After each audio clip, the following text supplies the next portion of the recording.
Once Upon a Time in Hollywood adalah film ke-9 karya Quentin Tarantino yang dirilis pada 2019. Film ini merupakan surat cinta sekaligus nostalgia terhadap industri perfilman Hollywood pada akhir dekade 1960-an. Sebuah era yang penuh perubahan, eksperimen, dan juga tragedi, dengan latar tahun 1969. Sebelum ke alur ceritanya, saya mau sedikit review tentang film ini. Tarantino menggabungkan kisah fiksi dan sejarah nyata dalam satu kajian yang unik, penuh detail dan kental dengan gaya khasnya. Cerita berpusat pada Rick Dalton yang diperankan Leonardo DiCaprio, seorang aktor televisi yang karirnya mulai meredup setelah masa kejayaannya di serial Bouncy Law. Bersama sahabat sekaligus stuntman setianya, Cliff Booth yang diperankan Brad Pitt, Rick berusaha bertahan di industri film yang terus berubah. Di sisi lain, Tarantino menghadirkan Sharon Tate yang diperankan Margot Robbie, aktris muda yang saat itu sedang naik daun dan tinggal di rumah sebelah Rick. Salah satu kekuatan film ini adalah detail konstruksi era 1960-an. Tarantino dan tim produksinya dengan cermat menghidupkan kembali suasana Los Angeles pada masa itu. Mulai dari mobil klasik, papan iklan, musik-musik radio AM, hingga set film western yang otentik. Penonton seperti diajak masuk ke kapsul waktu yang memotret kehidupan hiburan sebelum masuknya era blockbuster modern. Leonardo DiCaprio dan Brad Pitt tampil memukau. DiCaprio memerankan Rick dengan penuh emosi, terutama pada adegan-adegan di mana Rick berjuang melawan rasa insecure-nya. Brad Pitt di sisi lain memancarkan karisma santai namun penuh ketegasan. Chemistry keduanya membuat dinamika persahabatan terasa hangat dan meyakinkan. Margot Robbie sebagai Sharon Tate mungkin memiliki sedikit dialog, tetapi Tarantino menampilkan dirinya sebagai simbol kepolosan dan harapan era itu. Berikut alur ceritanya.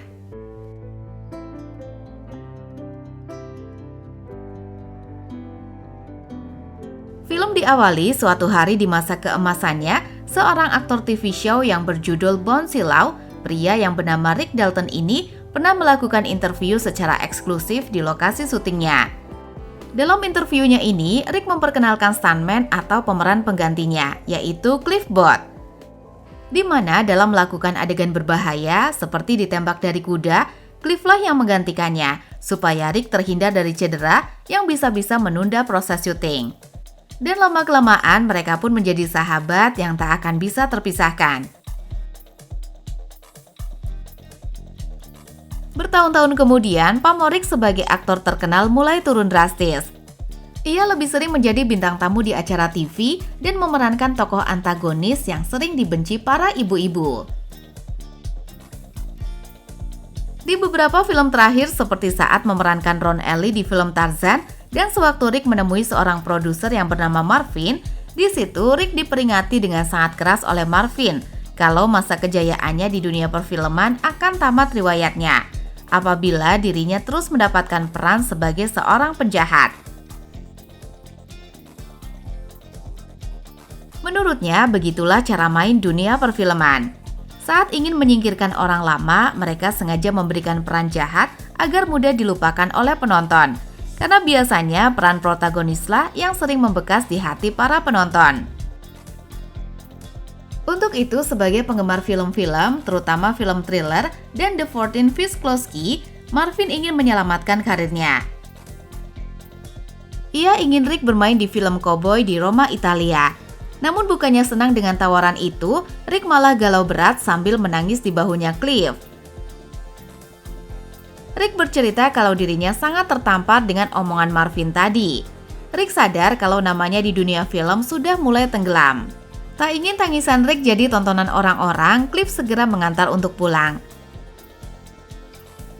Sepanjang perjalanan pulang, Cliff terus menenangkan Rick. Dan ia pun kemudian menyarankan agar Rick menerima tawaran film koboi itu. Tapi Rick bersikeras tidak mau menerima tawaran film tersebut. Karena baginya film-film koboi di Italia itu jelek-jelek, dan Rick tak mau main film yang jelek.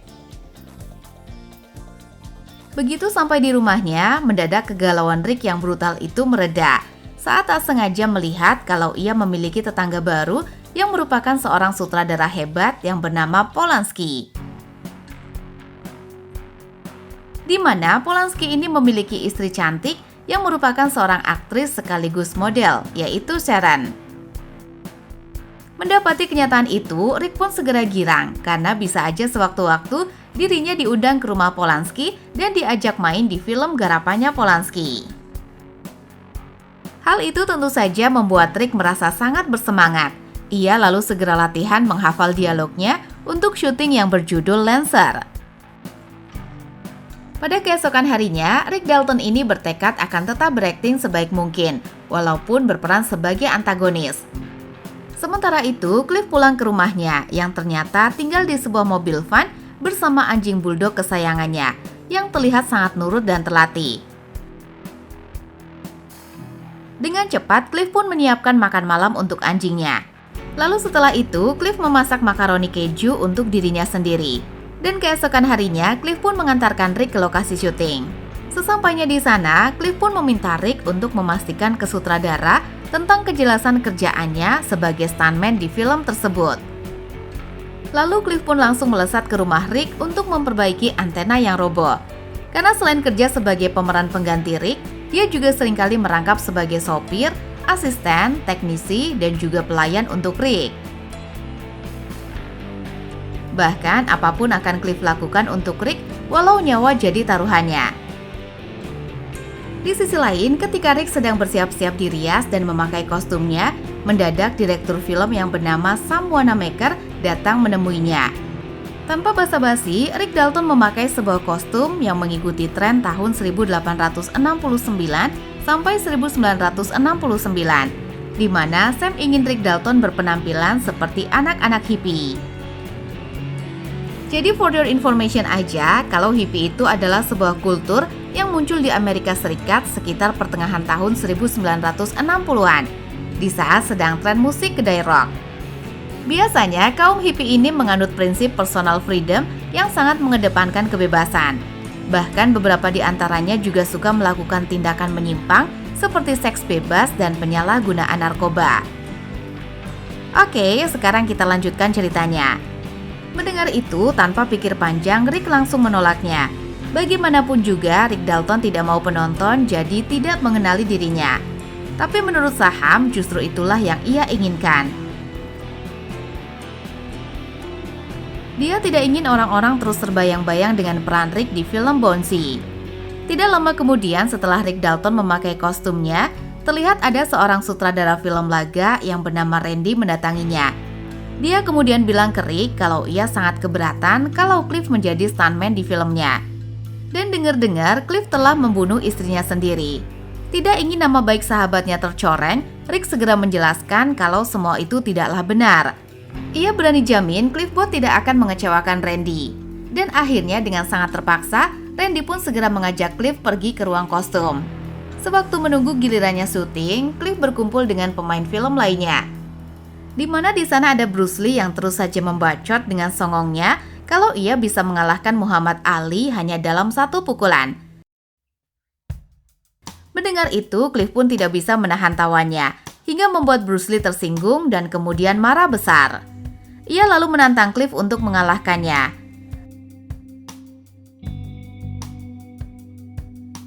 Tidak lama kemudian muncullah istri Randy yang langsung menghentikan perkelahian sengit itu. Dan betapa syoknya ia saat melihat mobilnya telah penyok. Ia lalu mengadukannya ke Randy, dan detik itu juga Randy ingin Cliff pergi dari hadapannya. Sementara yang terjadi kepada Rick, ia terlihat sedang duduk istirahat di sebelah bocil berusia 8 tahun yang sedang membaca sebuah buku biografi tentang Walt Disney.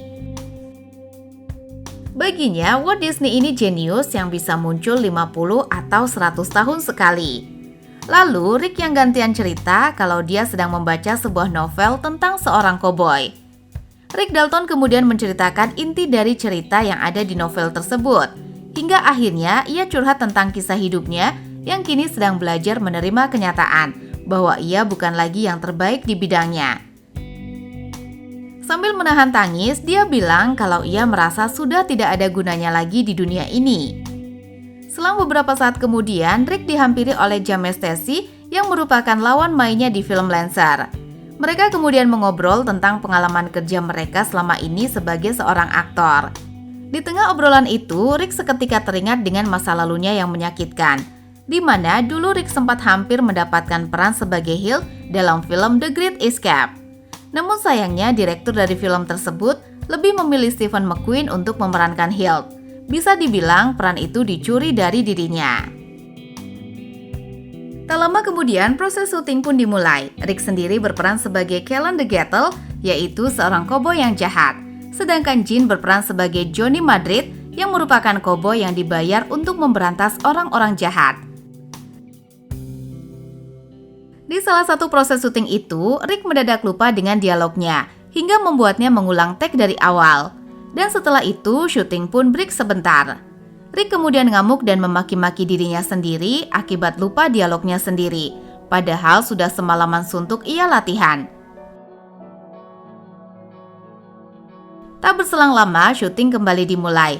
Kali ini, Rick bertekad untuk melakukannya tanpa kesalahan sedikit pun. Dan Rick pun kembali mengucapkan dialognya dengan lancar. Bahkan, ia sudah berani berimprovisasi sehingga membuat Sam terkesima dan tak segan-segan memuji akting Rick barusan, yang menurutnya sangat berkelas. Tak hanya itu, si bocil juga bilang kalau akting tadi adalah akting terbaik yang pernah ia lihat seumur hidupnya. Sontak saja Rick ingin menangis terharu waktu mendengar semua pujian itu. Di sisi lain, terlihat Cliff sedang menikmati perjalanan pulangnya. Di tengah jalan, dia tidak sengaja melihat seorang wanita hippie yang ingin menumpang, sekaligus meminta diantarkan ke sebuah peternakan di catwalk. Dan betapa syoknya Cliff saat mengetahui wanita itu ternyata tinggal di peternakan tersebut. Karena setahu Cliff, peternakan itu adalah tempat tinggal partner kerja sesama stuntman-nya dulu, yaitu Josh Penn. Dan dengan senang hati, akhirnya Cliff pun bisa mengantarkan cewek hippie itu.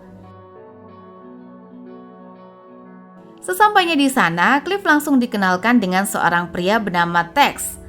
Di mana Tex ini adalah salah satu orang yang punya kuasa tinggi di geng hippie ini. Setelah itu, Cliff pun menanyakan keberadaan Josh Penn yang Cliff yakini kalau peternakan milik Josh itu telah dijarah oleh para kelompok hippie. Tanpa pikir panjang, Cliff mencoba masuk ke rumah George. Namun sayangnya, seorang wanita berambut pirang langsung menghalangi kedatangannya. Ia mengatakan kalau George sedang tidur siang agar malamnya mereka bisa begadang nonton film kesukaan mereka. Mendengar itu, Cliff sama sekali tidak percaya. Di situ, Cliff terus memaksa cewek itu agar mau memberinya jalan. Dan akhirnya, Cliff pun dibiarkan masuk ke kamar George. Rupanya, George sekarang sudah tidak bisa melihat lagi. Bahkan dia sama sekali nggak bisa mengingat Cliff. Josh merasa tersentuh karena Cliff mau mengunjunginya. Setelah memastikan Josh baik-baik saja, Cliff lantas pergi. Tapi pas mau pulang, ban mobilnya sengaja dikempesin oleh seorang cowok gondrong. Dengan cepat, Cliff meminta bannya dipasang kembali. Bukannya segera menurut, si cowok gondrong malah tertawa tanpa dosa sedikit pun. Dan tanpa pikir panjang, Cliff pun langsung menonjoki cowok itu sampai babak belur. Lalu salah seorang anggota hippie meminta segera dipanggil Tex ke sana. Namun saat Tex datang, Cliff udah keburu pergi. Malamnya, Cliff segera menjemput Rick pulang. Kemudian pamer ke Rick kalau ia baru saja membeli rokok LSD yang bisa bikin teler. Cliff sama sekali tidak keberatan jika Rick mau merokok itu. Tapi nyatanya Rick tidak berminat. Lalu mereka pun menonton kembali film Rick yang berjudul FBI. Saat sedang seru-serunya menonton, Rick Dalton mendapat telepon dari Marvin kalau ada sutradara terbaik di Italia yang ingin Rick Dalton main di film koboynya. Kali ini Rick Dalton menerima tawaran itu dengan senang hati. Meski tetap memerankan tokoh penjahat, tapi filmnya ini bakal menjadi titik balik di dunia perfilman. Setelah itu, Rick kembali bermain film koboi di film McQuick Ringo dan film Red Blood Red Skin. Dan yang terakhir, Rick main di film Operasional dan Oh My God. Selama Rick membintangi film koboi di Italia, Cliff lah yang selalu menjadi stuntman. Namun setelah 6 bulan berlalu, lebih tepatnya Rick memiliki istri, Rick Dalton dengan belak-belakan bilang ke Cliff kalau pengeluarannya sekarang membengkak. Dan ia tidak sanggup lagi mempekerjakan Cliff sebagai pelayannya lagi. Beberapa hari kemudian, mereka pun kembali ke Los Angeles. Sesampainya di Los Angeles, Cliff dan Rick Dalton pergi ke sebuah restoran untuk minum-minum bersama. Sementara itu, anjing Cliff berjaga-jaga di rumah Rick saat istri Rick Dalton sedang terlelap. Setelah puas minum-minum, Cliff dan Rick segera pulang kembali ke rumah. Dan begitu sampai di rumah, Rick langsung membuatkan es margarita. Sementara Cliff mulai menghisap rokok LSD-nya dan pergi jalan-jalan bersama anjingnya. Di saat bersamaan, terlihat ada sebuah mobil yang baru saja memasuki pekarangan rumah Rick. Rupanya itu adalah Tex dan dua anggota hippie yang lain. Rick Dalton yang menyadari kedatangan hippie itu langsung menyuruh mereka segera angkat kaki dari sana. Namun bukannya pergi, mereka malah berencana ingin menghabisi nyawa Rick Dalton seperti di film-film yang mereka tonton. Tanpa perlu pikir lama lagi, mereka pun segera bergerak menjalankan rencana mereka. Sementara itu, Cliff baru saja kembali ke rumah Rick. Dan sewaktu akan memberi makan anjingnya, Cliff tiba-tiba dikejutkan dengan kedatangan hippie. Sambil menodongkan pistolnya, Tex bilang kalau ia adalah iblis dan ia kesana untuk urusan iblis. Mendengar itu, Cliff memberi kode ke anjingnya untuk merekam Tex. Dan atas kejadian barusan, Rick segera melaporkan ke polisi. Ia lalu dimintai keterangan tentang apa yang baru saja terjadi. Dan akibat dari peristiwa naas itu, Cliff mengalami luka yang sangat parah. Dan sewaktu akan dilarikan ke rumah sakit, Rick berniat mau menemaninya. Cliff pun menolaknya. Ia meminta Rick agar tetap stay di rumah karena istrinya jauh lebih membutuhkannya. Dan ketika Rick akan masuk ke rumahnya, teman Polanski yang bernama Jay Sebring tiba-tiba menyapanya dan menanyakan apa yang baru saja menimpa Rick. Begitu tahu Rick baru saja ditimpa masalah buruk, Jay Sebring segera mengajak untuk ikut berkumpul bersama di rumah Polanski. Ia tak ingin melewatkan kesempatan itu. Rick pun langsung menerima ajakan tersebut. Siapa tahu habis itu Rick malah ditawari main film. Dan mungkin inilah maksud dari pepatah, setiap masalah pasti ada hikmahnya. Dan film pun selesai. Film ini juga membawa benang merah dari peristiwa nyata pembunuhan Sharon Tate oleh kelompok Manson Family. Namun, Tarantino memutarbalikkan sejarah. Alih-alih tragedi berdarah, film ini memberikan versi alternatif di mana para penjahat gagal dan berakhir tragis di tangan Rick dan Cliff. Ini menjadikan film bukan sekadar potret sejarah, melainkan dongeng fantasi yang penuh what if khas Tarantino. Selain menjadi surat cinta untuk era keemasan Hollywood, film ini juga merenungkan perubahan zaman, rasa takut akan dilupakan, dan persahabatan yang tulus di tengah industri yang keras. Persahabatan Rick dan Cliff adalah inti emosional film. Di saat Rick merasa gagal, Cliff tetap menjadi teman setia yang tidak menghakimi. Ini menunjukkan bahwa dukungan emosional yang tulus bisa membuat seseorang tetap bertahan menghadapi masa sulit. Cliff Booth tidak mengejar ketenaran, tetapi hidup dengan sederhana dan setia pada prinsipnya. Film memberi pesan bahwa kesuksesan tidak selalu berarti sorotan publik. Kadang, hidup yang tenang dan bermakna lebih bernilai daripada popularitas semu. Tarantino tidak hanya memoles masa lalu dengan keindahan, ia juga menunjukkan kekerasan, tekanan, dan kecemasan di balik glamornya Hollywood. Pelajaran ini mengingatkan bahwa nostalgia sebaiknya dijadikan bahan refleksi, bukan pelarian. Dengan mengubah tragedi Sharon Tate menjadi akhir bahagia, Tarantino menyampaikan bahwa kita bisa menulis ulang narasi kita sendiri. Dalam hidup, kita mungkin tidak bisa mengubah masa lalu, tapi kita bisa mengubah cara kita menatapnya dan menentukan masa depan. Rick, walaupun frustasi, berusaha memberikan akting terbaiknya di setiap kesempatan. Ini pelajaran bahwa profesionalisme adalah modal penting, bahkan saat situasi tidak sesuai harapan. Ringkasnya, Once Upon a Time in Hollywood adalah kisah tentang persahabatan, transisi zaman, dan keberanian menghadapi perubahan. Melalui campuran realitas dan fiksi, film ini menunjukkan bahwa hidup kadang lebih indah ketika kita punya seseorang yang berjalan bersama.